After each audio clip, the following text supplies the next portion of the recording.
just to be here. Not a lot of people thought this team would be here.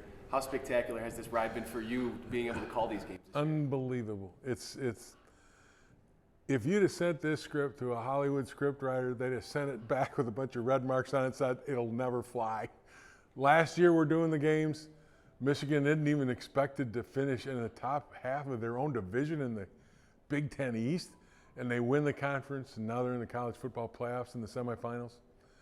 That's something I could have never dreamed, and I am so thankful and grateful that I've been along for the ride. It's been the best year ever. Best year ever, really? Seriously, yeah. But I mean, winning the national championship was a great year, but there were years to follow. I had years to follow. This year, given the environment that we're in, and it is my retirement year, to have this happen, yeah, it adds a little extra boost to this year that maybe 97 didn't have, even though we wound up a national champion, and maybe we won't this year, but we still have a shot. Being it is my last year and Dan and I are going out, I couldn't be happier, and what a way to end a broadcast career. You made the decision and made it public before the opener? Yep, before Western Michigan. You just said you couldn't have imagined this. Nobody could have imagined this. But in making that decision, what did you hope for this season? I think I said it. I said, Schembechler told us when we were players that in order for anybody to be great, in order for a team to be great, the seniors had to have their best year of football. And he told us that 3 times when I was a sophomore, a junior, and a senior. We heard that same speech. Dan did too. And so I just said, so consider this our senior year, and we're going to have our best year of football. As broadcasters, not knowing what the team would do. And then the team has come through and had one of the great years in Michigan history. So we're just along for the ride. And I think when we retired, we were just hoping to have our best year of broadcast. The games, were going to happen, and we were just trying to do our job, like offensive linemen all try to do. Go up there, put your hand in the dirt, get your block, come back to the huddle, get the play, go out there, put your hand in the dirt, and get the next block. That's kind of the way we approach football. It's weird with Michigan being the 2 seed in this playoff now. Still kind of viewed as the underdog because the all-powerful SEC, even in a down year for this conference. What do you make of that going into this game, knowing that? I take the Harbaugh approach on that one. I kind of think it's interesting you're number 2 seed and you're a touchdown underdog. So the bettors, the money probably knows a little bit more than maybe somebody else does. But the reality of life is, in order to get to where you want to go, you're going to have to win 2 games. And you're going to have to beat either Georgia, Alabama, or Cincinnati. And that's where Michigan is. They get Georgia first, and then they get whoever wins Alabama and Cincinnati next. So the reality of life is, yeah, the seedings probably would have been a little different if you think about it, but who cares? You still got to win 2 games. It doesn't matter who you play. You still got to win those 2 games. It's going to be tough to match that Ohio State high point of emotion in your voice. But you followed it up with the Big Ten championship blowout and getting to call that for the first time in Michigan history.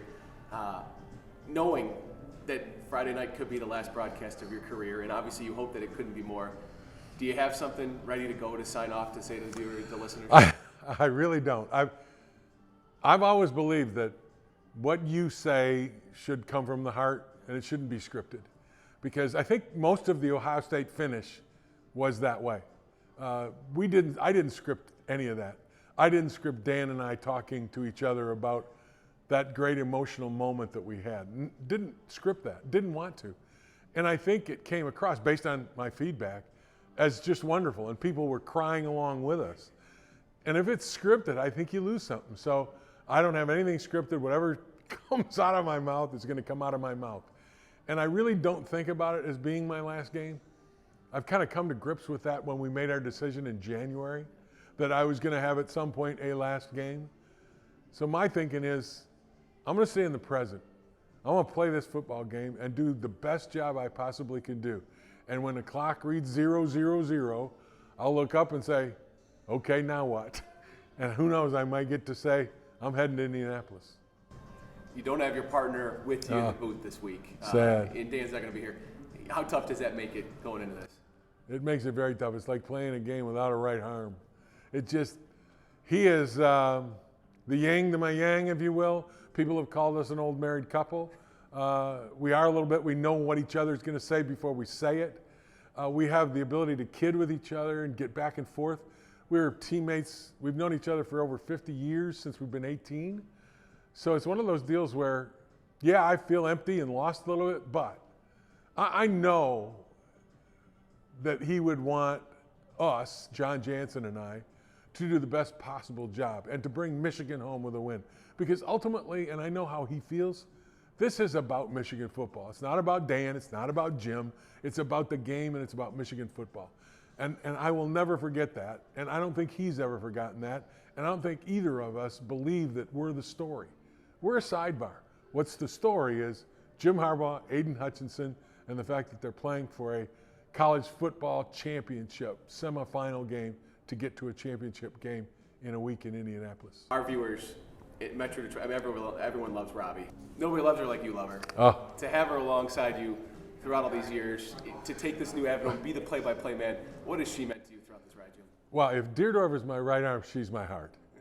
And that's exactly, I couldn't be where I am or do what I do without her. She's been there by my side all the time. And she is, God bless her, she's just like an offensive lineman. She doesn't care who gets the credit. She just wants to win. She wants to succeed. She wants to see other people succeed.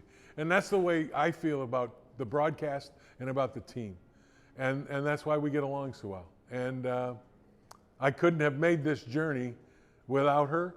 And I can't tell you how happy I am that at every step I take along this way, she's with me to enjoy and to experience what we're going through now. Because it doesn't get any better than this.